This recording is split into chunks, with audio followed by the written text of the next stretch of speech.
For many women, midlife does not arrive as a crisis of love. It arrives as a crisis of identity. Nothing dramatic happens at first. Life continues. The family still functions. The routines remain. From the outside, everything looks stable. From the inside, something begins to feel wrong. For years, many women move through the world with a quiet certainty that they are seen, that they are noticed, desired, relevant. Attention is not something they actively chase. It simply exists. Compliments, interest, and validation reinforce a sense of value without effort. Over time, that reinforcement becomes part of identity, even if it is never consciously acknowledged. As midlife approaches, that feedback begins to weaken. Not suddenly, not brutally. It thins out. Fewer glances, less spontaneous attention, subtle shifts that are felt before they are understood. This is not about becoming unattractive. It is about becoming less visible. And when visibility has shaped identity for decades, its decline does not feel natural. It feels threatening. Men often misunderstand this phase. They assume shared history creates security. Years together, children, sacrifice, commitment. They believe these things anchor the relationship against change. Psychologically, they do not resolve an identity crisis. What destabilizes her is not the marriage itself, but the growing sense that the version of herself she understood is slipping away. This is where validation becomes powerful again. Attention from a partner is expected. It confirms safety. It does not confirm significance. Attention from outside the relationship feels voluntary, chosen. That distinction matters more than most men realize. Chosen attention activates the nervous system differently than obligated affection ever can. This is why a single compliment from a stranger can outweigh years of devotion. Not because devotion lacks value, but because it lacks novelty. The brain adapts to familiarity. What once felt exciting becomes background noise. Stability does not produce stimulation. And a mind already anxious about fading relevance interprets stability as stagnation. As a result, the past begins to glow. Memories of youth regain emotional color. Former versions of the self feel freer, more alive, more significant. This nostalgia is not about missing old partners. It is about missing an old identity. The present feels flat not because it lacks meaning, but because it lacks emotional intensity. This shift rarely occurs in isolation. Cultural messages frame reinvention as courage. Responsibility becomes limitation. Social environments reward dissatisfaction and validate impulse. Friends, media, and language subtly encourage escape rather than acceptance. Stability is reframed as settling. Commitment is reinterpreted as something that holds her back. From the outside, men see confusion. From the inside, she experiences panic. Panic does not ask whether destruction is justified. It asks only whether relief is possible. Once relief becomes the goal, the foundation of the relationship begins to weaken. Familiar love cannot compete with novelty engineered to excite a restless nervous system. Understanding this matters because it removes personalization from the chaos. This behavior does not emerge from sudden cruelty or hidden malice. It emerges from fear colliding with conditioning, biology, and cultural permission.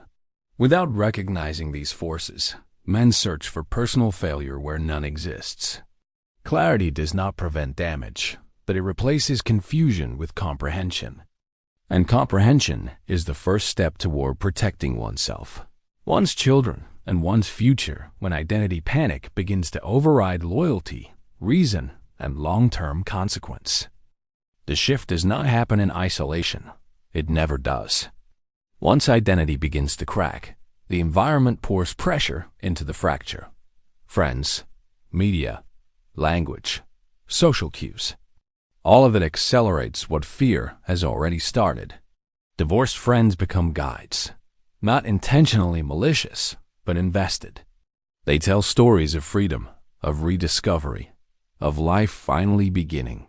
Responsibility is reframed as oppression. Stability becomes evidence of compromise. Every complaint is validated. Every doubt is encouraged. No one asks what is being destroyed, only what is being escaped. Social media amplifies everything. Endless scrolling, endless comparison. She's not comparing her marriage to other marriages. She is comparing her real life to curated fantasies. Highlight reels, filtered joy, carefully framed reinvention. The brain does not process this as entertainment. It processes it as proof. Proof that others are happier. Proof that leaving is brave. Proof that staying is settling. Gradually, the narrative shifts. What once felt safe now feels small. What once felt meaningful now feels limiting. Routine becomes a reminder of time passing. Familiarity becomes suffocation. The marriage itself begins to symbolize everything she fears: aging, predictability, permanence. Men rarely recognize this stage. They look for arguments, coldness, obvious conflict. But the real warning signs are quieter: an obsession with youth, a growing hunger for validation, subtle emotional distance hidden behind normal routines, increased secrecy, sudden need for space, either constant irritation or unnatural calm. Both are dangerous. This is not cruelty. It is fear. Fear of aging, fear of invisibility, fear of becoming ordinary. Men and women are conditioned to face time differently. Men are often told their value can increase with age, experience, status, resources. Women are often taught the opposite, that youth is currency, that beauty is leverage, that desirability has an expiration date. This difference matters. It shapes behavior under pressure. When panic replaces acceptance, relationships become collateral damage. Love cannot compete with an identity crisis rooted in fear of time. Loyalty cannot calm a nervous system desperate for stimulation. Reason cannot override biology mixed with cultural permission. When the decision is made, history is rewritten. The marriage becomes a lie. The past becomes unbearable. Every memory is reframed to justify escape. She must become the hero of her story. You must become the obstacle. This is not conscious malice. It is psychological survival. Guilt demands justification. Destruction demands a villain. Children become afterthoughts. Stability becomes secondary. She tells herself they will adapt, that happiness matters, that following feelings is honesty. She does not see the aftermath, the exhaustion, the loneliness, the realization that novelty fades and reality returns. By then, the damage is already done. Men often ask what they could have done differently. The uncomfortable truth is this: you cannot fix someone's relationship with time. You cannot compete with novelty when identity is collapsing. You cannot love someone out of panic. Preparation matters more than persuasion. Some women navigate this transition with maturity. They accept that youth fades and meaning deepens. They trade intensity for depth. But modern culture rarely rewards that path.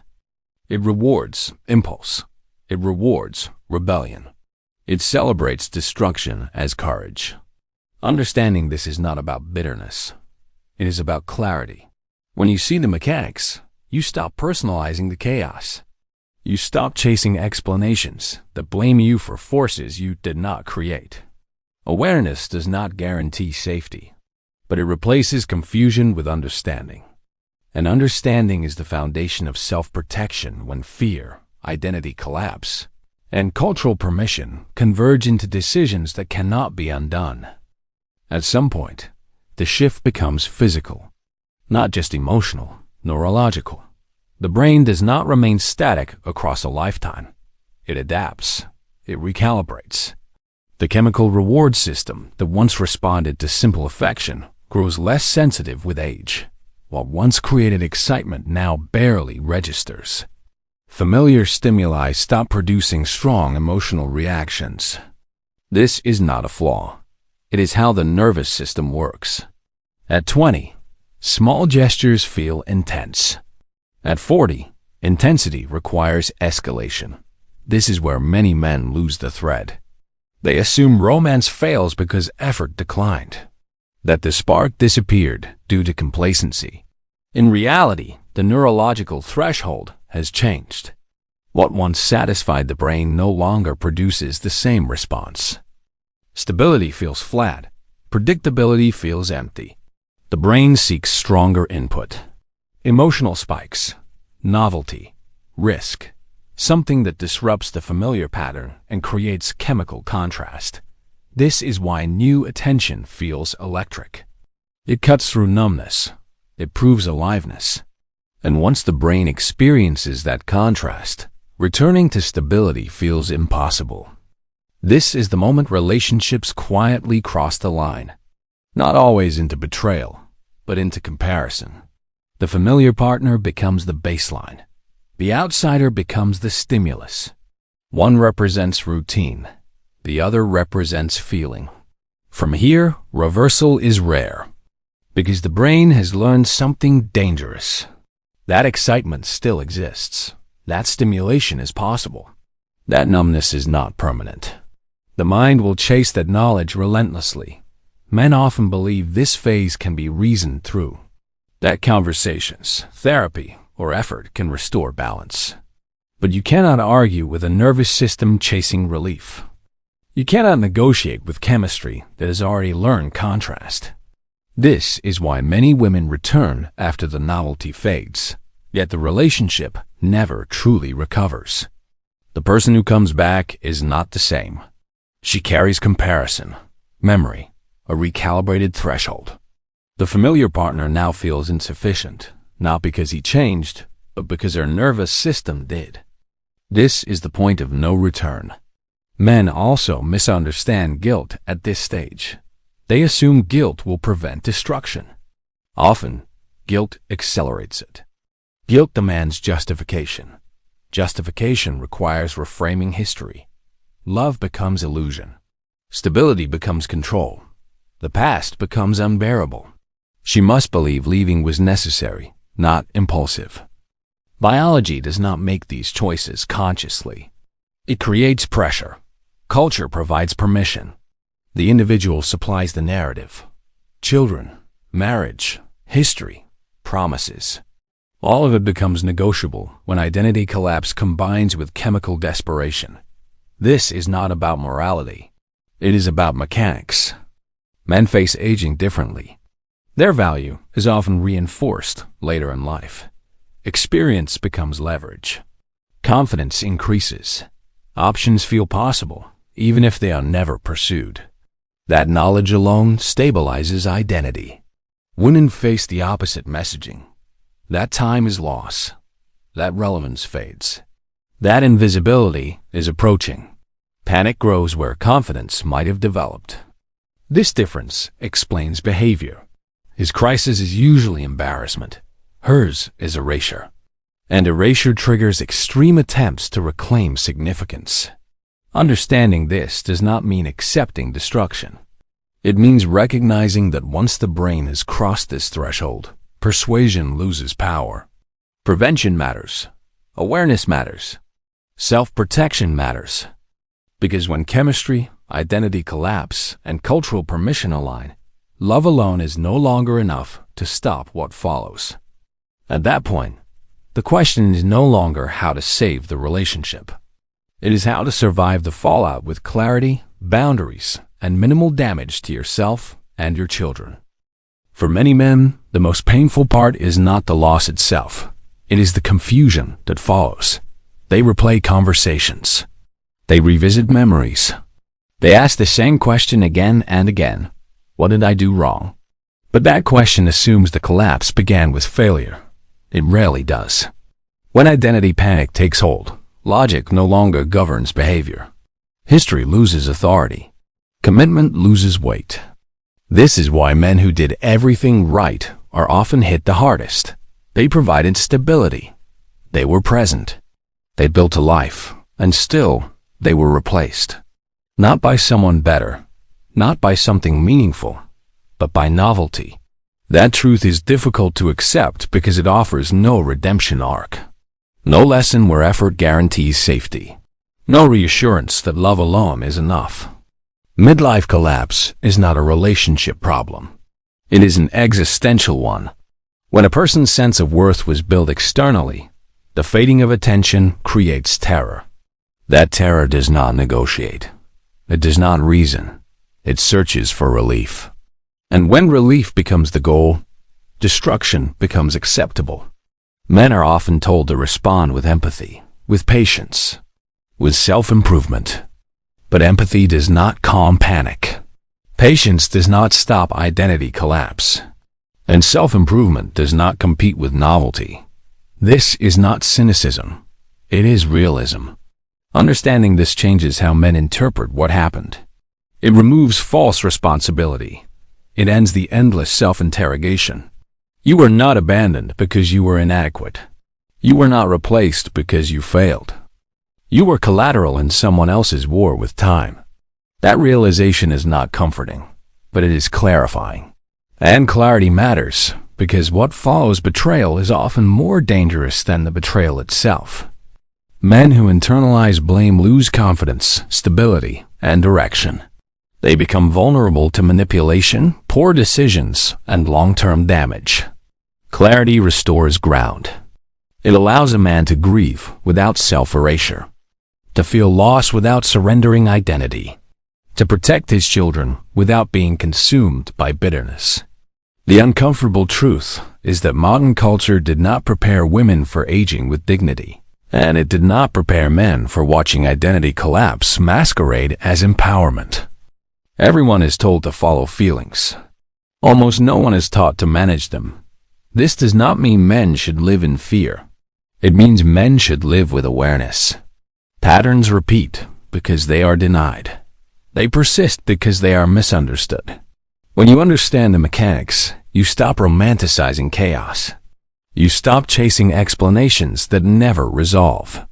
You stop hoping clarity will come from someone who is running from it. Some relationships survive this phase, but survival requires maturity on both sides. Acceptance of time, acceptance of limitation, acceptance that intensity fades, but meaning deepens. When that maturity is absent, no amount of love can substitute for it. The lesson here is not to hate. It is not to retreat into paranoia. It is not to harden into bitterness. The lesson is to see clearly, because clarity is the only defense against confusion. Boundaries are the only answer to panic. And self-respect is the only thing that remains when someone else chooses escape over responsibility. This is not about winning or losing. It is about understanding reality before it understands you. And once you do, you stop asking what you could have done differently. You start asking what you will protect next.